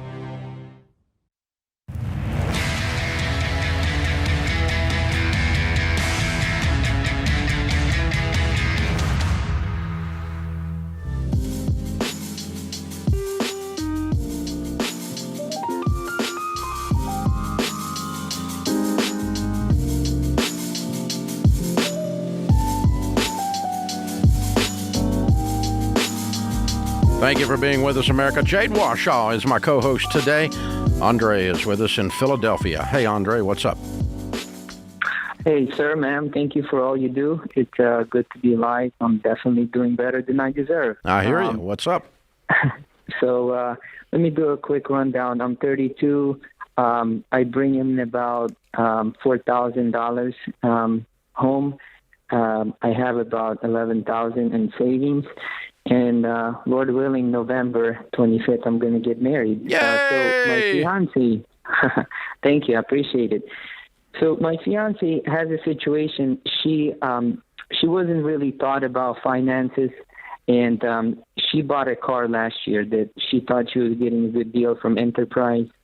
Basically, 2019 Sentra, 78,000 miles. Right now, she owns 21,000 with 21 interest rate. So my whole thing, I'm trying to get out of that as soon as I can. And the other thing is we're trying to rebuild her credit score. But first one is the car. I'm not sure. I know I need to get just a cheap car just to get by. You don't do anything till after November. She might do something, but you don't do anything. You're not married. Mm-hmm. Yeah, I agree with that. Okay. She owes $21,000 on the car. What's her income? Her income's about 3.5. 3.5 what? $1,000. $3,500 a month. Okay. So she makes $40,000 a year. Sell the car. Mm-hmm. Yeah, so the thing is, the car, it's not worth that much money. The most we are getting for it, or she is around $12,000. So I have to make the difference is $7,000. How in the heck did she get so far upside down? No, you got that bid from a dealer. Well, there's no way we can sell the car private because you don't have the title for it. She owns the money to the. I know. I know. Yes, there is. Okay, but the so she's upside down, but she's not upside down $7,000. Does she have any money at all? No. Okay, she's driving this car until you get married. Then, okay, after you get married, you sell the car. Let's say the car brings 18, which is probably about what it's worth. Okay. If it brings 18, or I'm sorry, you owe 20. Yeah, let's say you're $3,000 upside down. Okay, and I'm the buyer of the car. Now you can check on this in Pennsylvania, but this is the way it goes down in most states. Okay, I give you $18,000 for the car. You owe 20, and you don't have the title. You give me the car, the keys, and a bill of sale that says that you have sold me the car. And then you add $2,000 or $3,000 of your money out of your savings with your new wife, now that you're married after November, with that. And then you pay the bank off, and they send you the title. And then you give it to me. And I've bought cars that way. I've sold cars that way many times. It's a standard procedure with a private sale that has a loan on it. Mm-hmm. The old days, you would go down to the bank, and the bank actually physically had the title there at the bank. And the buyer and the seller would meet at the bank, and you would pay off the loan with the proceeds of the purchase, and they'd hand the new guy, the buyer, the title. Mm-hmm. But these days, it takes 4 or 5 weeks for the stuff to get shipped around. But this gets you out of a 21% loan and a $21,000 car with a $40,000 income, which is dumb. Mm-hmm. It's got to go. It's got to go. So I looked at the value of the car. It's not worth more than $13,000-14,000. According to who and which value did you look at? I looked at Kelley Blue Book. I looked at Carvana. I looked at private sale or at wholesale? Private sale. So you got a dealer to offer you $12,000, and you're saying private sale showing up as $13,000. One of those numbers is not right, Andre. I guess I'll just have to look into what's really going on there, and why? Yeah, because dealers don't buy $13,000 private sale cars for $12,000. They buy them for $9,000. Okay. So one of these, because dealer likes to make a spread. That's what they're that's their business they're in, and so they're going to offer you wholesale, and wholesale is going to be somewhere around 20% less than private sale, give or take. And so just look at that, and because they got to make a margin. That's the business they're in. Yeah, so, something's weird about that. But either way, whatever you do, put some of your $11,000 to pay off the difference and sell this car. Hopefully you can sell it for more than you think you can. I hope you can, so you don't use up as much of your savings. But you sell this car after you get back from your honeymoon. Mm-hmm. It's gone. 21%. There's no reason to keep this thing. she got screwed 6 ways from Sunday on this deal. She overpaid for the car, and they saw her coming, and they hit her with 21%. Wait a minute. There's one other possibility I just thought of. I want you to look at something else, Andre. If it's a 21% loan, this is a subprime loan, they may be giving you the account balance and not the payoff. $21,000 might not be the actual payoff. That may be the total of the remaining payments, including all the interest. The actual balance, because when they do a rip-off subprime loan, they put it on the books as a total of payments, TOP. But that's not your payoff. Your payoff doesn't include interest up through the end of the loan. And that number includes interest through the end of the loan. Now, a traditional car loan that's not screwing you as bad, just puts it on the balance, puts the principal balance, and that's your payoff. That's your account balance is principal balance. It's not the same with one of these screwed up 21% loans. So it's very possible that the payoff is a lot less than you think it is. So call the company that has it financed and get the actual payoff. If I send you a check today, so good. What is the payoff? And I think you're going to find that to be less, a lot less. That would make more sense on the values that you're giving me. That does make more sense. We've had a couple of calls like that recently where that's the case with these subprime loans. What's the gain from the car dealership doing that, just for you to feel like I'm never getting out of this? You mean the finance company? Yeah. Yeah. You feel like you're stuck. Yeah. And so they keep a 21% loan on the books because you're stuck. Yeah. You don't realize, I can get out of this. Yeah, I'm screwed for life. Ooh, I hate that kind of thing. And it's a hope stealer. I hate hope stealers. Add them to the awful. list. Yeah.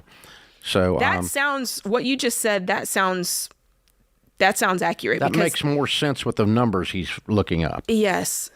So I don't know, though. Well, you have to dig into it and find out. But maybe you find out that the payoff instead of 21 is 16, which is probably about the number. And then maybe the real private sale value is 14 and the dealer offer is 11 or 12. That starts to make a little bit. I'll go with that.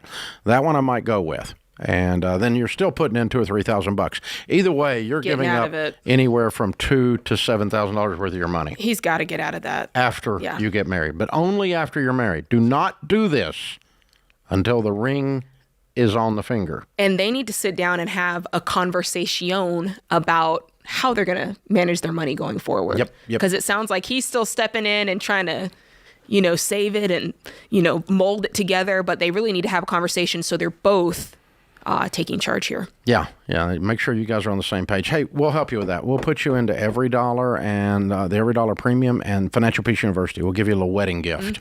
And that'll give you guys some places to have the conversation. That's right.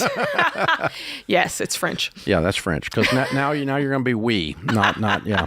But he was trying to be we before he was there. Yeah, so he was. He's wait till on you're board. married before you're we.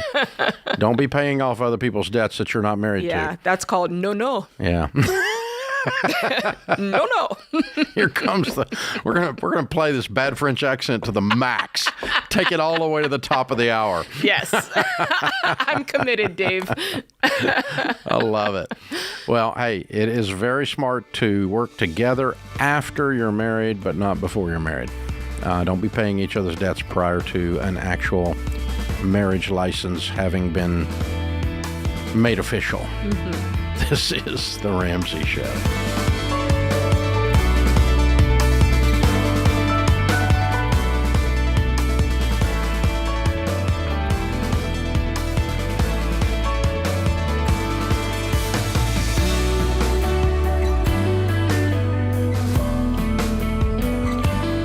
Dave here. You can find all of our shows with the Ramsey Network app on your smartphone. It's the only place to listen to the entire back catalog of episodes. Download the Ramsey Network app in your favorite app store today.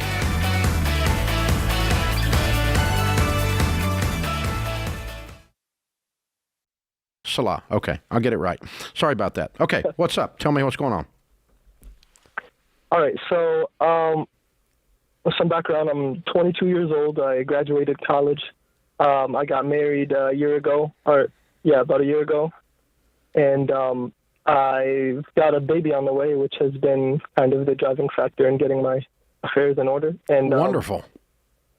Yeah. So my big thing is I know that I make definitely gross over $100,000 a year, but I'm just struggling with just balancing everything. I feel like somehow, some way, the money's not stretching the way it should.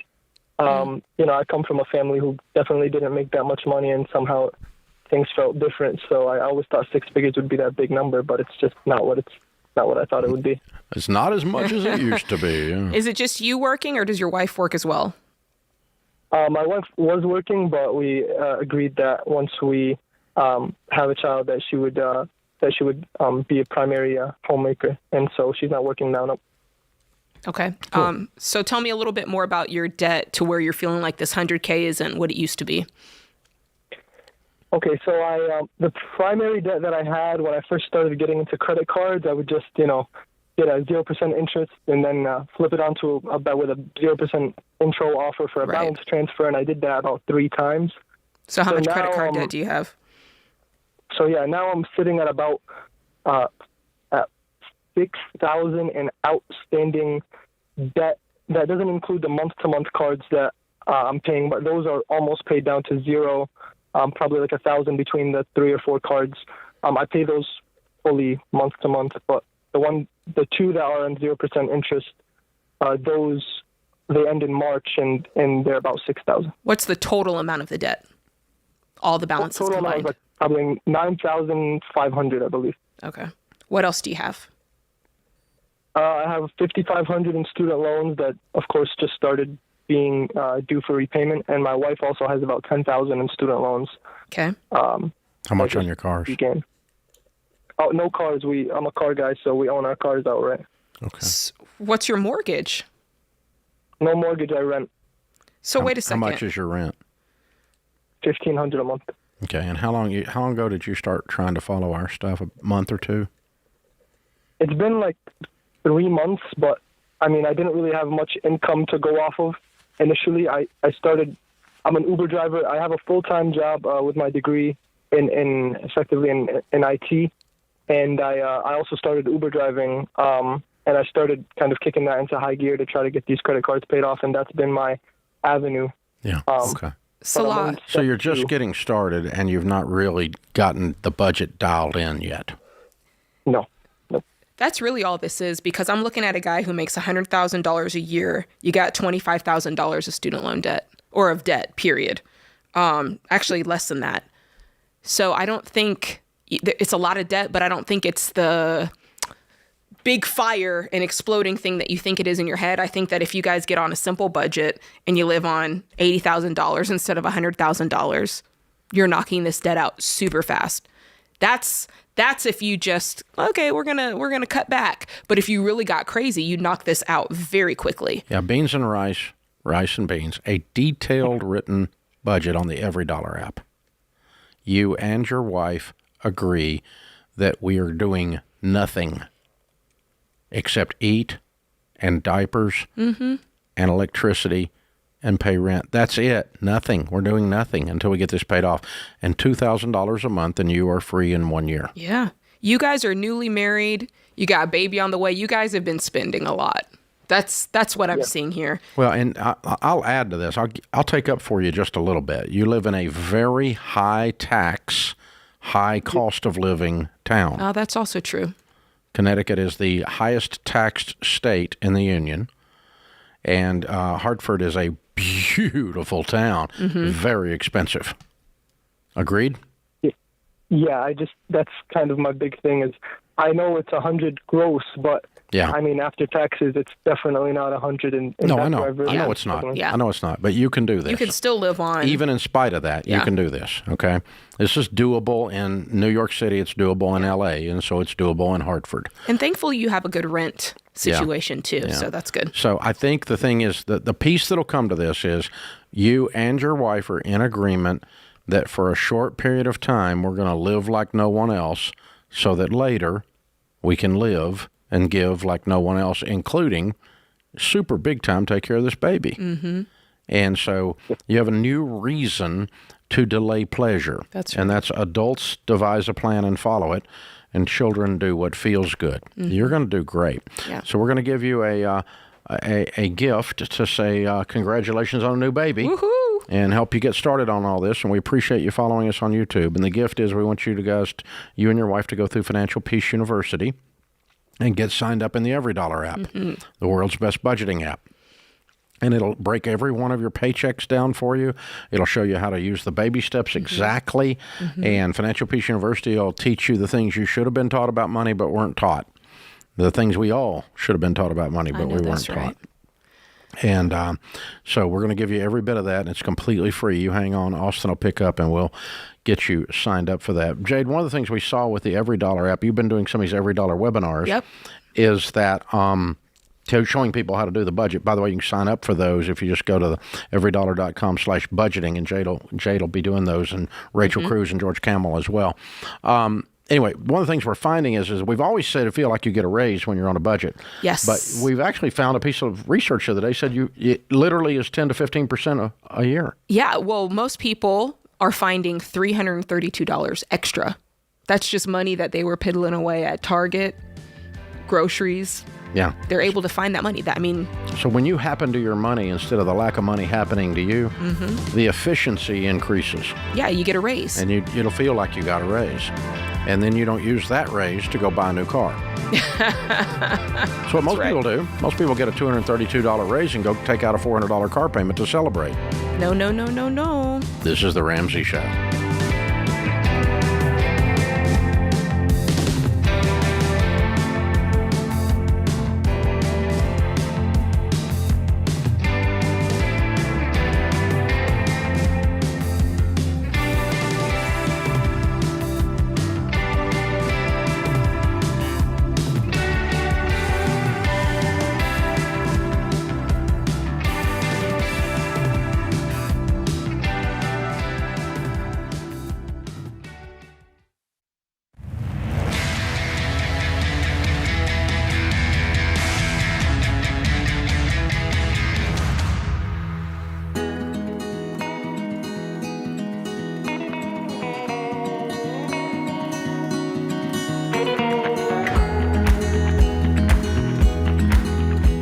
Thank you for joining us, America. Our question of the day is brought to you by Neighborly, your hub for home services. Neighborly has 19 service brands nationwide and a network of local service pros. Molly Maid, Mr. Rooter Plumbing, and Mr. Appliance, just to name a few.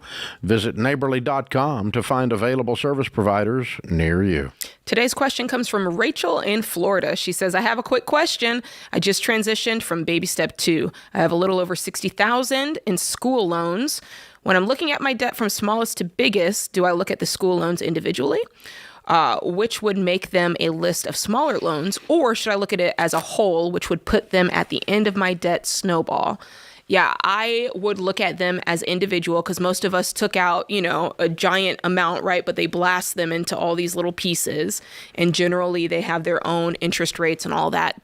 And they have their own payment. They have their own payment. When that one's paid off, that payment goes away. That's right. And by the way, let's talk about that for a second, because let's say, I have $30,000 in student loans, but it's technically, 6 or 8 or 10 little micro loans, right? When you make your payment every month, a piece of that goes to every single one of those.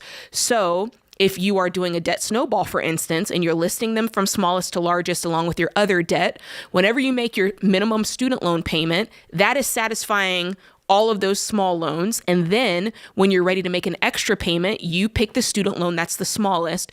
You've a lot of times got to call it in and say, I want all of this money to go to the principal of this specific loan. Because if you don't do that, they're just going to consider that a pay ahead payment, and they're going to split it up on all the loans again, and you're never going to make any headway. Right. So that's very important and a very good question. So list them in order as smallest to largest and do it like I just said, and you'll be good to go. Yeah. Exactly, because that way, when you eliminate that $3,400 one, you don't have that payment anymore. Exactly. So your minimum payment goes down as well. And exactly, because your total of payments goes down. Yeah, that's right. And the whole process, then you're getting the benefit of the snowball. See, the benefit of the snowball, folks, is that when you pay off a loan, the payment you used to have there is now freed up money, and it goes to the next one. And that gives you extra. You've got more disposable income to pay extra on debts every time the snowball rolls over. And you have this satisfaction of traction. Yes. You're in a psychological feedback loop that says you're winning. Yes. And when you have a sense of, hey, I'm doing this exercise, I'm following this eating regime, and therefore I'm losing weight, you've got a feedback loop there that tells you to keep doing it. That's right. And so that's a big deal. That's a huge deal. All right. Curtis is with us in Lansing, Michigan. Hi, Curtis. Welcome to the Ramsey Show. Hi, thank you for having me. Been a big fan for a few years now. Cool. How can I help? So I was followed all your stuff, bought your book and everything about 3-4 years ago. Got my car paid off, all my credit cards paid off, and then I took probably about 50 steps backwards and stopped listening, and kind of life hit me. And I quit my job, wanted a better job, and went to school. So I just got done with school, and just been working now for about 2 months at my new job. And I just kind of want to know, I got student loans coming up. I got everything, all my bills set out for the month. I'm only with the student loans coming up. I got to get, car repair. It's not looking too good for me, and I'm going back to school full time in January. Why? So, for my job, I kind of have to. It was kind of the kind of signing on. That was one of the requirements. I go back. But you're not going into more debt, right? You're going to pay cash or figure out a way? They paying for it? So it's kind of difficult, that part, because I'm a firefighter, so I have to go back for paramedic school. And the townships, they're in talks right now of paying for it, which we get right now a bonus every year of $3,000 if I'm a paramedic. So it will kind of pay itself in the next few years. So yes, I'm going to have to make a monthly payment on it. I won't be able to take student loans out on that. So it's going to be about $300 a month on top of the student loans I actually owe starting next month. So that's kind of where I'm at with that. So hopefully they can pay it, but I'm not going to, count on that. I'm just going to pay it monthly. But then I was wondering if I took a personal loan out or a consolidation loan and just pay it all off and have one big payment. Nope. Okay. Nope. No shortcuts that work, and that one doesn't work. That doesn't help you. It actually hurts you. In general, you may raise the interest rates. As a matter of fact, the thing where they're taking out of your pay for the paramedic school hadn't got any interest. True. Yep. And that loan would have interest. So there's one part. And another one you got might be a lower interest than the consolidation loan interest is. And so net, you end up paying more, getting screwed over by one of these debt consolidation deals. So what are you making now as a firefighter? So I'm a probation, first year, we start out at 46, and then the next 4 years I would get a 10,000 increase, and it'd be topping out about 76, 78 after 4 years. And then we get, little bonuses throughout the year, which that's not included in the 46 for the first year. How much student loan debt have you taken out total? What do you owe? So just $4,500. Okay. And then you mentioned a car repair. Is that it?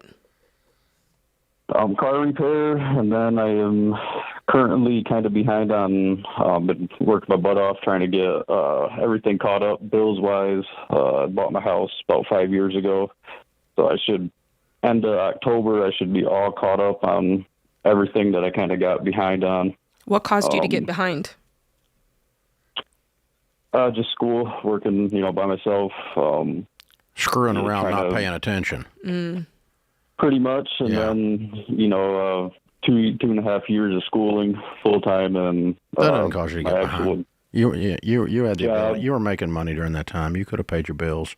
You just weren't paying attention. Yeah. So you have got to. Hey man, you got to own this, and you got to step up and step into it, and say this ends today. I don't think it takes till October to get this mess cleaned up. I don't either. How far behind are you? So I am about 2 months behind on my water, and it's just I've been got half of them up. So yeah, so you're doing fire. You're on probationary fire. So you're doing 24 on, or 48 on, 48 off. 24 on. 24 off, or 24 on, 48 off. Yep. So it's 24 on, 24 off, 24 on, 24 off, right. 24 on. So you have a lot of free time for your nice, juicy extra job side hustle. And I want you working all the time. Next, so should I? Because I was thinking about getting a second job. Yeah, it's not 6 of them.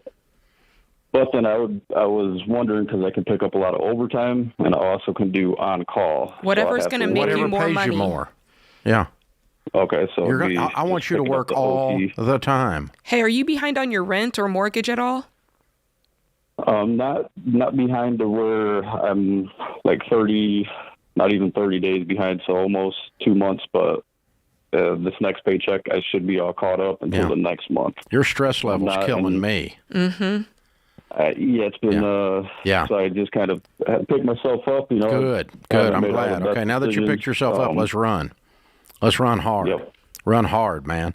I want you to go make a bunch of money, as much money as you can make in the shortest possible period of time, legally and morally.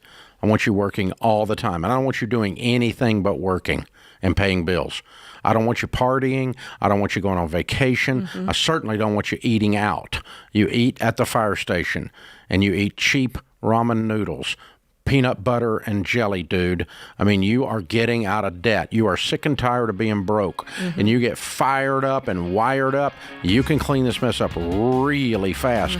You are kicking the can down the road again with some of this. It's dragging out and dragging out and dragging out. And I want you to lean on your supervisor. They need to pay for this. If they're requiring paramedic school, they ought to pay for it. That's right. They ought to pay for it. And I know the township has to approve it. Well, let me just tell you, you got a young firefighter here who's asking you to pay for it, and you're requiring it, you ought to pay for it. That's right. So step up, push in, push in, push in, push in. Hustle, grind, push this out, clean this mess up, and get it behind you. This is The Ramsey Show.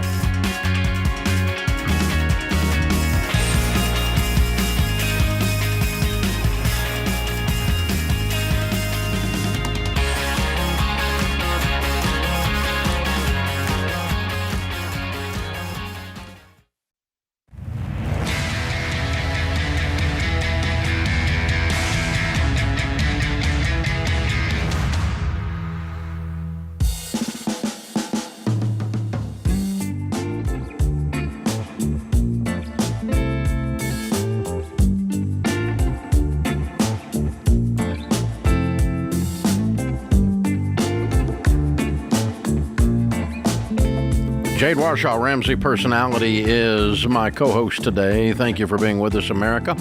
In the lobby of Ramsey Solutions on the debt-free stage, Matt and Sarah are here. Hey, guys, how are you? Doing great. Welcome. Where do you guys live? Elmwood, Illinois, which is just outside of Peoria. Yeah, fun. Welcome to Nashville. Thank you. And how much debt have you paid off? About $200,000. Excellent. And how long did this take? About 5 years and 4 months. 5 years and 4 months. Way to go. And your range of income during that time? About $82,000 up to about $124,000. Ooh, way to go. Cool. What do y'all do for a living? I'm a territory rep for an ag company. And I was an elementary teacher for 6 years, and now I stay at home. Yay. Cool. Very good. What kind of debt was this $200,000? It was about $40,000 in student loans, and then the rest was our house. You paid off your house? Yes. Looking at weird people. All right. How old are you two? I just turned 29 yesterday. And I'm 28. And you have a paid-for house? Yes, sir. That's so whacked. Wow. Way to go. None of your friends do. Nope. Way to go, That's guys. cray-cray. That's so weird in such a good way. Yeah. Excellent, excellent. What's this house worth? It's about $300,000 today. Excellent. Goodness. Very cool. And how much you guys got in your investments so far? Just over $100,000. Excellent. So you're almost a $500,000 net worth Yes, already, sir. and you're not even 30. Yeah. Sheesh. Boom! Oh, man. Boom! I love you guys. You're amazing. Wow, that's inspiring. So what happened? 5 years and 4 months. How long y'all been married? 6 years. Okay, so you got married and said game on. How does that work? Yeah, actually it started before we got married. So during our premarital counseling, our pastor, Pastor Marty, just shared the struggles that people have with money fights and money problems. And he shared You with us and gave us the book. And we left that meeting just determined not to be to have money fights or money problems. Not to fall victim to what most people do. Yeah, exactly. That's very smart. Yeah, and so we kind of left that meeting and we sat down. We really just budgeted, and that became our focus. We sat down, we budgeted every month. We had our meetings. I knew the day that we were looking at our budget and Matt was like, no orange juice. We're not getting any more orange juice. That we were cutting the budget. Matt went for the orange juice line in the budget. Yeah, so we really looked at the budget and tried to figure out anything that we could cut, and we just threw everything at our debt. So wow. So how much orange juice were y'all buying? Only a carton. $1.28, but old Matt got it. I'm Look, just saying. it counts. It counts. Hey, it all counts, and that's really what we right. learned is if you can really find anything in your budget that you can cut and just throw that at the debt, it goes quickly. Yeah, pretty amazing. What happened to get this income up? You went from $82,000 to $124,000, and you started staying at home. So explain that a little bit. Yeah. So our income now is down to about $84,000 today with her staying at home. But during that time, it was just gradual raises, and then I took a promotion at work to become the sales rep. I was working in the factory, but now I got a sales rep. We were able to move closer to home too. That's awesome. So, wow. Cool. So you got the freedom now to stay home. You get to be the stay-at-home mom. Wow. I love this. At 29 years old, 28 years old. That's pretty stinking cool. Very cool. Very, very neat. Yeah, that's like too much common sense to be believed. I mean, okay, my pastor says the main thing people struggle with is money fights. We're not going to do that. Yeah. Whoa, there you go. Yeah. So how many money fights have you had? Very few. I'd say rare. Take out the orange juice, none. Yeah, exactly. Okay. That is great. Well, it's different when you have money.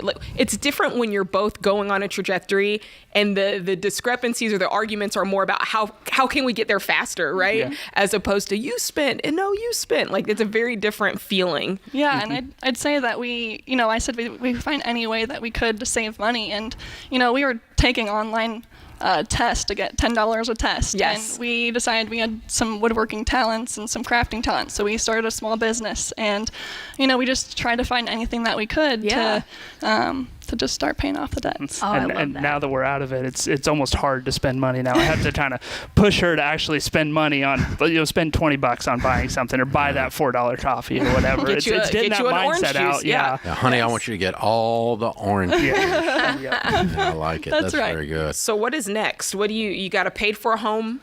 No, not a payment in the world. How's that feel? It's awesome. It's awesome. It's hard to describe, but it's just awesome. There's no stress, just like a weight lifted off your shoulders. And I think we brought home our son, and in a couple of weeks after we brought him home, we paid off our house, and we're sitting there on the couch just looking at our newborn child, and we're like, wow, we live and we own this house, and it just. Yeah. Great feeling. And you're going to be freaking loaded in a couple of years. Little boy, things are going to be okay. Oh, yes. Oh, yeah. I like it. Well done, y'all. Thank you. Very well done. I'm with Jade. What's your first big thing now that you're debt free? Well, right now we're just adjusting to the one income now, but hopefully in the next year or two, maybe a big trip. Like we've always wanted to go to Alaska or back to Europe again. That's cool. So. Yeah. Oh, definitely. You do both. Yeah, you got to do it. Not or, both. Yes. Yep. You lived like no one else. Now you can live and give like no one else. Exactly. You put yourself in a position to change your family tree, and your kid is going to get to do things and see things you never thought you would do. And that's what's happened to us. It's pretty cool.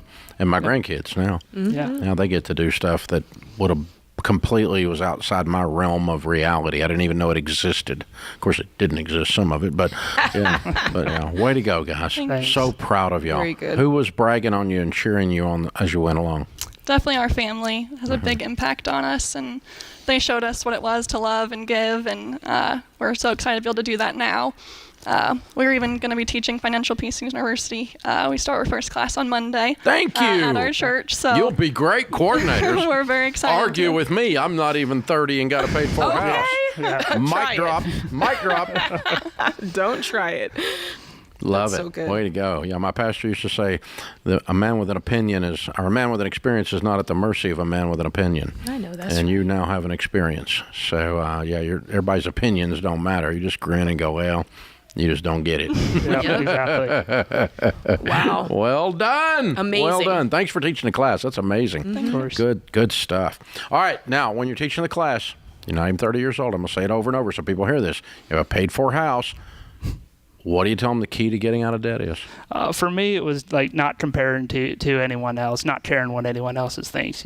Live your own life, do it the way you were taught to do it, or what's right in your eyes. Don't care about what everyone else thinks. Don't live up to the Joneses. For me, it was definitely budgeting. I think I live with an ultra nerd, and he's looking at the budget every night. And so he's at the orange juice level of nerd. Yeah, That's a different level of nerd. Micro. and for us, it was that budget and taking time and having a meeting. And I think we grew so much together, just having those conversations. And because he is the ultra nerd, I use that time to learn. And I ask Did you questions. loosen him up? Yeah, of course. Good. He's the one that's always trying to tell me to spend money, so I might be a little tighter. Okay. Yeah. Now that we got Yes. there, he's task oriented. Now we got the task done. That's exactly right. And it's in the budget. Now we have the line item. It's in the budget. We have the freedom. We Why have not? to put fun in there. Now we have to do something fun with that money. Yeah. I like it.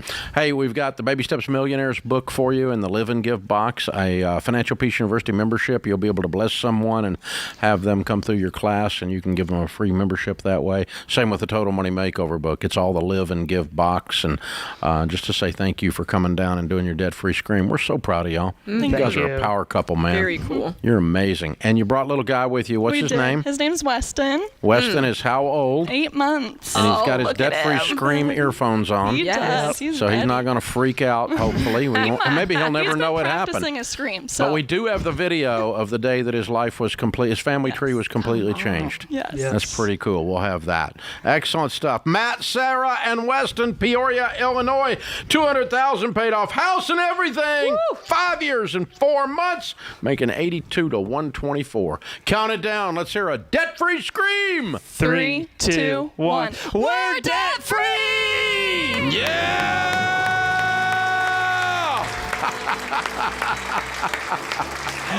He got through the earphones. He's screaming. That's so fun. Well done. Hopefully we don't have any permanent damage there. That's his debt-free scream. This is the Ramsey Show.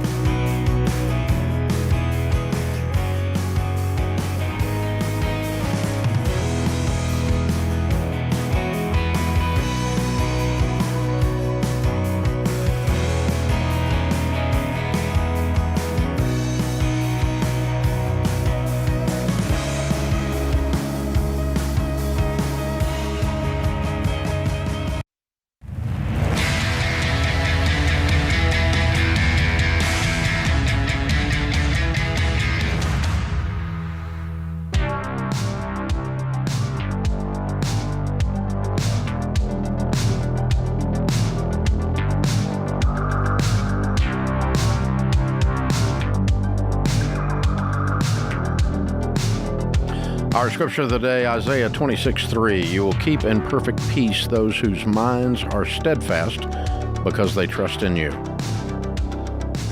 Jimmy Buffett, rest in peace. It takes no more time to see the good side of life than it takes to see the bad. There you go. A little Margaritaville for you. All right. Up next is going to be Laser. Laser is in New York. Hi, Laser. Welcome to the Ramsey Show. Hello, hi. Thank you for taking my call. Sure. I have a question. I recently started listening to you guys, and I'm here in baby step 2, looking forward to 3 and beyond. And I'm wondering about the efficacy of investing in mutual funds in the stock market based on many of the people buying from those companies are using debt to do so. The ethics of that? Correct. If I'm investing, putting my money into companies that are going to make me a profit through people using debt. Mm-hmm. If I don't believe in debt anymore. Mm-hmm. Okay. Well, that's, it would depend on what level of, or what type of ethics you're talking about. For instance, I've got a good friend who is Muslim who has talked to me and taught me some of the things that the Quran says. And so if you're Muslim, there's very strict usury rules from a religious perspective. Usury being Jewish, anything having to do with interest. Well, from Judaism. I'm sorry? I'm Jewish, and there's as well for usury in the Bible. Yes, usury's in the Christian Bible as well, but the Muslim view of usury is anything associated with interest you're forbidden to participate in, and that's not true of Judaism and Christianity. It's just usury in Judaism and Christianity generally. I mean, there's a few different groups that might nuanced differently, but most of the time that that your tradition or my tradition are talking about usury, it's excessive interest. Now, I'm with you. I don't believe in debt. You know that. You called Dave Ramsey and Jade Washar. You're talking about debt. We hate debt, and we get people out of debt, and we don't do anything at Ramsey to put people in debt. We don't even take credit cards in our online store. You can only use a debit card because that would be very hypocritical in our case. However, then I've gotten questions from other people that are once removed, and yours is a little bit on that line. So let's let me think how to equate this from an ethics perspective. It's almost like you are not in control of other people's behaviors, and you can't control them, and there's no set of ethics that demand that you do. Mm-hmm. And so if someone buys one of my books with a credit card on Amazon, I can't control that. I don't have any. The only way I can control it is to not have the book on Amazon, or I can't control it if they go to Barnes and Noble and use a credit card. Now, it's humorously stupid. Yeah, it is. But it's not unethical. Yeah. Okay. I don't see how it's different than using a credit card and getting credit card points, of investing in the stock market and making profit off other people's debt. Well, the profit, for instance, let's just say, like, take Home Depot, okay? Home Depot makes their profit off of two things: the sale of construction materials and hardware, and they have a huge operation called the Home Depot credit card. So some of Home Depot's profits are from the credit card division. And that would be true of almost every single company in America, for that matter, of any size that would be traded on the stock market. Certainly all the banks make money off of debt. That's their prime. Almost everything they make is off of debt. And so, if you bought a mutual fund that bought Bank of America stock and Bank of America stocks went up, your point is that, then my mutual fund has profited. But that's so many layers removed from me putting them into debt that I don't see the ethical issue. If you do see an ethical issue, Laser, I don't require that you do it. And generally when someone does that, they're doing it more on a religious basis than they are a pure ethics basis. Yeah. It's a religious ethics, and that's driving someone to that. And so, another example that kind of similar question that we get into sometimes is investing, not investing in companies from a Christian or a Jewish perspective that are engaged in sin. And so you wouldn't buy into a mutual fund if it bought a liquor stock or a cigarette stock or a whatever. Okay, but that again, it's very difficult to parse all of those things out and keep up with it, because also if I buy a stock from you and you profit from me buying a stock from you, that has nothing to do. That's like me buying a Chevrolet from you and you made a profit. Yeah. Or I bought you collect shoes, the Air Jordan shoes. I buy some of those and you made a profit. None of that profit went to Nike and none of that profit went to Michael Jordan. That's right. So if you don't agree with Nike and don't agree with Michael Jordan, you and I doing that transaction does not send them a profit. Chevrolet doesn't make any money if I buy a Chevrolet from you. Yeah, that's very good. They made money on the initial sale of the car to the first person down the line. But when you're trading stocks back and forth, the person you're buying from is who's making the money there. Now, he is correct, though, in saying that the stock goes up in value based on the profitability of the company. Absolutely. And the profitability of the company is because people went into debt. That's right. That is a correct conundrum. That is a correct ethical quandary that he's asking about. Yeah. I have not been bothered by me controlling other people's behavior. I have to control what I engage in. Yeah. And that's my ethics. But I can't make you do something in the name of my ethics. Yeah, that is it's definitely something, it's an interesting thought to think about at the very least. It's very conscious. It is very conscious. But I do, I've been sitting here thinking about it, and I really think it's, you can't control other people's behavior, and I think that's the bottom line. Some people are going to buy things they can't afford and go into debt in doing so. And when that happens, that's going to make somebody's profits go up and their stock's going to go up. But like you said, that's really good. It's so far removed from you. You didn't tell them to do that. No one told them to do that. No one caused them to do that other than themselves. It's kind of like this. I can't buy stock in Pizza Hut because some of their pizzas are sold on credit cards. Okay? That's as nuanced as, then you probably can't buy gas at your corner convenience store because they sell pornography.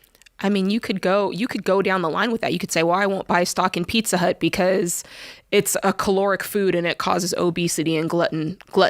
Ah. I mean, you could go... Is that what happened to me?